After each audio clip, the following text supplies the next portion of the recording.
అమెరికాకి ఈ శరణార్థుల సమస్య బాగా క్రమక్రమంగా పెరుగుతుంది. పోలీసు అధికారుల మీద దాడులు, లేకపోతే కనుక అంటే పాలస్తీనా పేరుతోనేమో ఇజ్రాయెల్ని కట్టడి చేయాలంటూ ఉద్యమాలు చేస్తూ ప్రభుత్వ కార్యకలాపాలకు అడ్డం పడుతున్నాయి కొన్ని చోట్ల వచ్చేటప్పటికి నల్లజాతీయులకు సంబంధించిన అంశం అన్నటువంటి పేరుతో దాడులకు పాల్పడుతున్నాం. కొన్ని చోట్ల సాగుతూ ఉన్నది. తాజాగా చూస్తే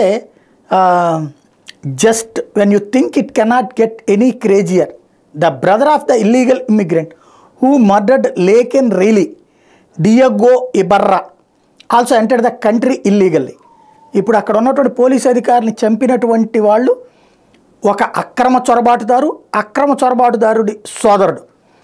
వీళ్ళని అక్కడ ఎన్జిఓలు కాపాడుకొస్తాయి. ఆ ఎన్జిఓలు చెప్పారు కాబట్టి వీళ్ళకి ఏడాదికి ఏదో $10,000 ఎంతో ఖర్చు పెట్టుకోవడానికి, నెలకు ఒక $1,000 ఖర్చు పెట్టుకోవడానికి డెబిట్ కార్డులు కూడా ఇవ్వడానికి సిద్ధపడుతున్నటువంటిది అక్కడ ప్రభుత్వాలు. చివరికి వాళ్ళు ఆ దేశం పట్ల భక్తి లేదు, దేశం పట్ల ప్రేమేమీ లేదు, మానవ పౌర హక్కులు అంటున్నారు కాబట్టి చూసుకుంటుంటే ఈ విధమైనటువంటి అటాక్స్ వైపుకి తీసుకెళ్తున్నటువంటి పరిస్థితి అయితే కొనసాగుతుంది. క్రమంగా ఇది ముదిరి పాకాన పడుతుంది.